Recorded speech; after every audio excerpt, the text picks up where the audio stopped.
여러분 안녕하십니까? 누리 PD입니다. 자, 차기 지방선거 딱 1년 남았습니다. 60 지방선거였었죠. 이제 그 기준에 의하면은 1년도 채 남지 않았다. 이제 벌써 차기 지방선거 준비하는 정치인들이 움직이고 있더군요. 지금 뭐 각종 행사에 얼굴 뭐 내미는 것은 기본이고, 벌써 이제 자신의 이제 홍보를 선거법에 저촉되지 않는 범위 안에서 뭐 이렇게 본격적인 움직임이 지금 진행되고 있는데요. 국민의힘 내부적으로 보게 되면은 차기 지방선거에서 가장 큰 관심은 서울시장 후보가 누가 되느냐, 경기지사 후보가 누가 되느냐 이런 것들이죠. 자, 그 맥락에서 보게 되면요. 그 후보군에 들어갈 수도 있는 인물 중에 한 명, 바로 나경원 의원인데요. 오선 의원으로서 본인 스스로도 과거에 서울시장 선거에 한번 나갔었죠. 어려운 국민에서 박원순하고 대결해서 상당히 많은 표를 얻었습니다. 그 당시 고액 피부숍 어쩌고 저쩌고 하는 그 맡아도 흑색 선전이 없었더라면은 나경원이 이겼다라는 그런 어떤 분석도 있었어요. 그 당시 이제 깜깜이 들어가기 전에 여론조사에서는 박원순이 이기고 있었지만 나경원이 무섭게 지금 따라가고 있었거든. 그래서 그 언저리에서 골든 크로스가 일어난다라고 이제 봤는데 그 흑색 선전이 고무립에 터집니다. 그 딸하고 뭐 무슨 고액 피부숍에서 뭐 1억 원이라고 하는 그 엄청난 돈을 그 쓰면서까지 피부 관리를 했다. 이런 어떤 이슈가 터져가지고 여성들의 반란이 일어났죠. 그 당시에. 거기서 표가 많이 빠졌다. 그런 이야기가 있습니다. 과거 이야기지만 나경원이 그 당시에 어쩌면은 서울시장이 한번 됐을지도 몰라요. 그렇지만 박원순이가 이제 그때 그렇게 큰 차이로 이기지 못합니다. 어쨌거나 이겼고요. 자, 그 나경원 요즘은 그야말로 이제 나전사로 불릴 정도로 그야말로 연일 저쪽 이제 민주당을 향해서 맹폭을 하고 있는데요. 나경원, 이화영 사면 이재명 불법 대북 송금 공범임을 자백하는 시입니다. 이게 지금 가장 큰 이슈가 되겠죠. 이재명 본인도 가장 두려워하는 혐의가 바로 이 대북 송금건이거든요. 이거는 증거라든가 정황이 너무도 명백해 보이는데 이걸 만일에 재판을 일찍 했더라면 벌써 끝났죠, 사실은. 공직선거법보다도 더 확실했다라고 저는 그렇게 생각이 돼요. 위정교사도 있고 뭐 많이 있는데 대장동, 뭐 백현동, 위례신도시, 성남 FC 등등 해서 많은 재판을 해야 되는데 지금 다른 재판은 전부 다 지금 물 건너가는 분위기잖아요. 그런데 이 대북 송금권은 이거는 우리나라 자체만의 문제가 아니고 이거는 미국 혹은 유엔이 이제 들여다보는 사안이기 때문에 우리 사법부도 함부로 하기 힘들 거요.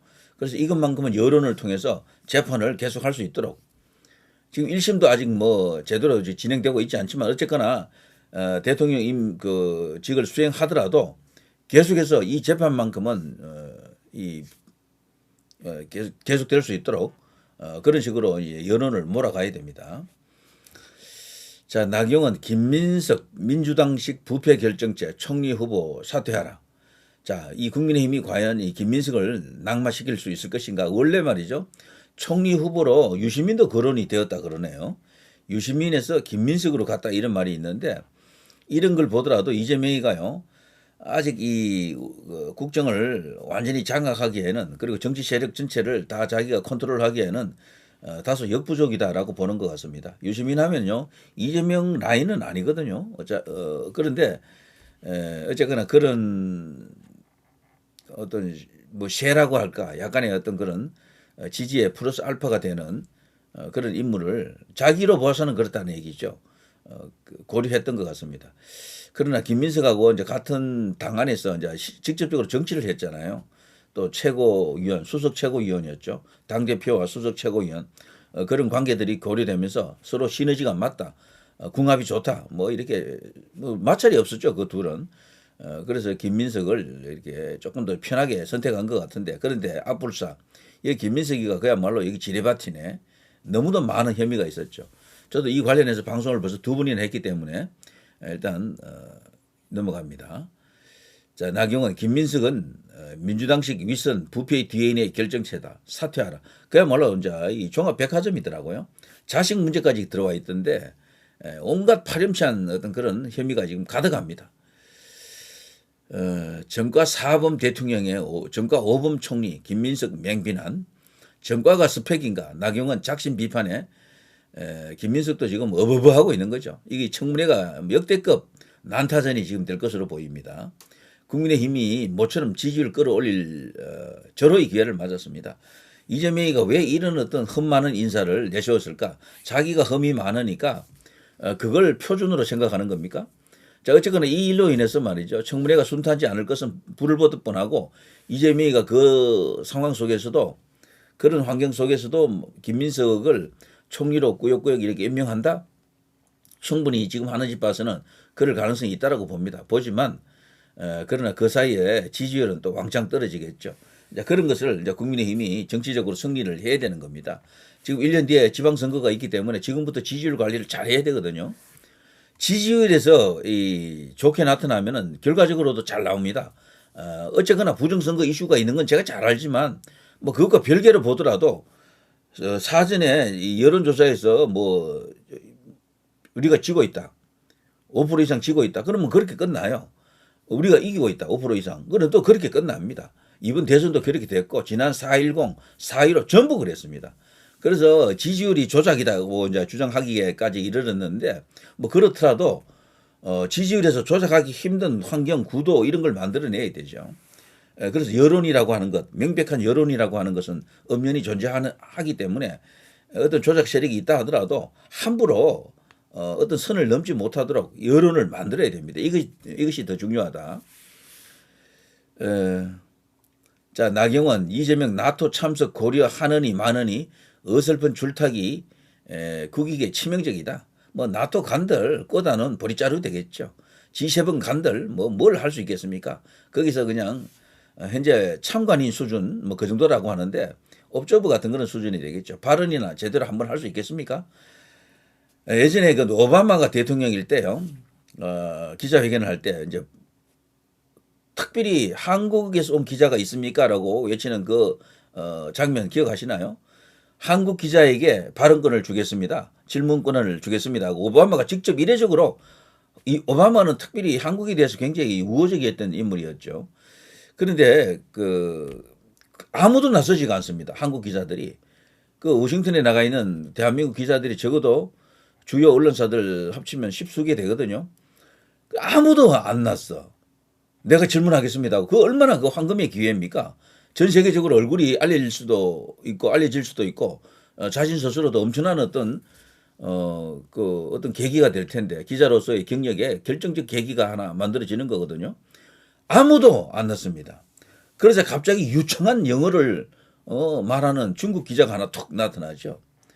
제가 대신하겠습니다. 제가 아시아를 대표해서 질문하겠습니다 하면서 정말 유창하더라고요. 제가 볼 때 거의 네이티브 스피커 수준으로 막 영어로 이렇게 하면서 그러자 그 당시 오바마가 중국 기자는 아닙니다. 뭐 그러면서 당신이 아니야. 한국 기자 없습니까? 한국 기자 이러고 다시 부른다고요.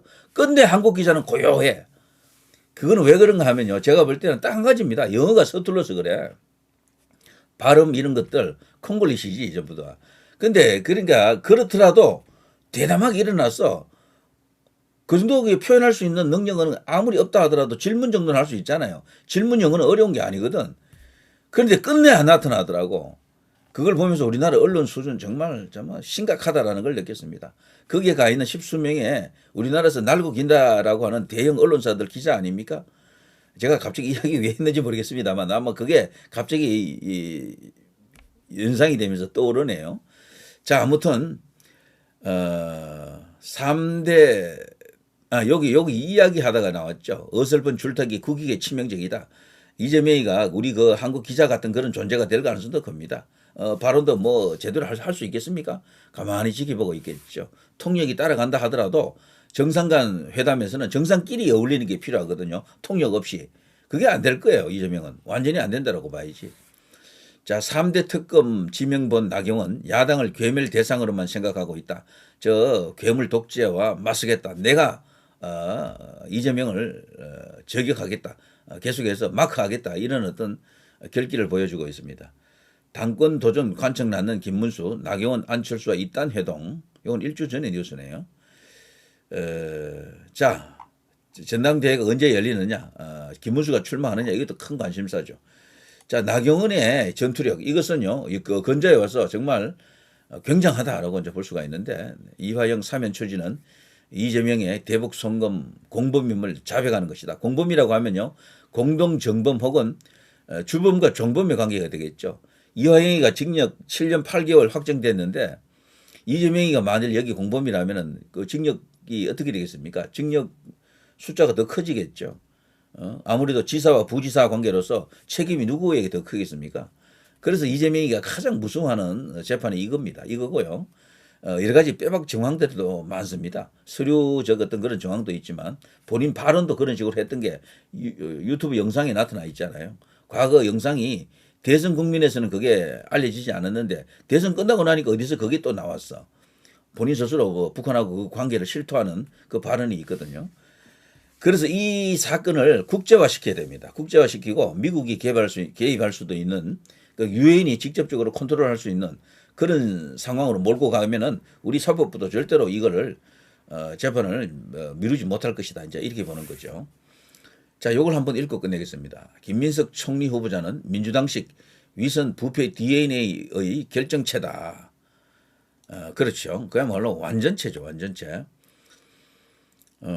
한마디로 조국의 내로남불 위선과 송영길의 불법 자금 스캔들을 모두 안고 있는 민주당식 비리의 종합판이다. 김민석 후보자는 지난 2002년 서울시장 출마 시 SK로부터 2억 원을 받아 징역 8개월에 집행유예 2년, 추징금 2억 원과 피선거권 10년 박탈이 확정된 바 있다. 와, 이것만 해도 정치권에 얼씬거리면 안 되는 인물인데요. 그뿐 아니라 2007년 불법 정치자금 7억 2천만 원을 받은 혐의로 벌금 600만 원과 추징금 7억 2천만 원, 피선거권 5년 박탈이 확정되기도 했다. 그리고 나서 최근 차용을 가장해 불법 정치자금을 또다시 수수했다는 의혹이 계속해 나오고 있다. 한 번의 실수라도 변명의 여지가 없을 텐데 세 번은 버릇이고 DNA다. 그 이재명의 그 김민석이다. 더 심각한 것은 그의 반미 DNA다. 80년대 미 문화원 점거 사건을 배후 조종하며 실형을 산 이력은 반미로 요약되는 그의 정체성을 보여준다. 혈맹의 기치를 부정했던 인물이 어떻게 굳건한 한미 동맹의 한 축인 국무총리직을 수행할 수 있겠는가? 게다가 국회의원 입법권과 예산으로 자녀에게 특혜 지원한 것도 심각한 문제다. 그야말로 종합 선물 세트처럼 되어 있네요. 범죄의 종합 선물 세트입니다. 자, 정과 4범 대통령의 정과 5범 국무총리 후보자라는 최악의 조합, 참 심각한 도덕 불감증이다.